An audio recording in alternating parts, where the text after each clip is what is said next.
মুসা আলাইহিস সালাম আল্লাহর একবার প্রশ্ন করলেন, ইয়া রাব আল্লিমনি দুআআন আদউ বিহি, আপনি আমারে এমন একটা জিকির শিক্ষা দেন যে জিকির দিয়ে আমি শুধু আপনার জিকির করব, কেউ এই জিকির করতে পারবে না।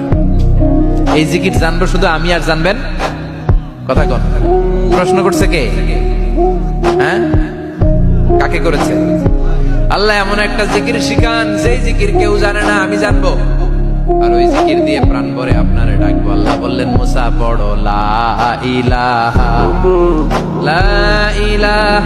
ইল্লাল্লাহ মুহাম্মাদুর রাসূলুল্লাহ। মুসা আলাইহিস সালাম বললেন, আল্লাহ চাইলাম কি, কইলেন কি? লা ইলাহা তো জাতীয় জিকির, এটা তো আন্তর্জাতিক জিকির, এটা জানে না এমন কেউ নাই, এমনকি হিন্দু ভাইরাও জানে। কথা কর। আল্লাহ আমি তো চাইছিলাম এক্সক্লুসিভ, আমার জন্য স্পেশাল, এর চেয়ে সুন্দর আর কেউ জানে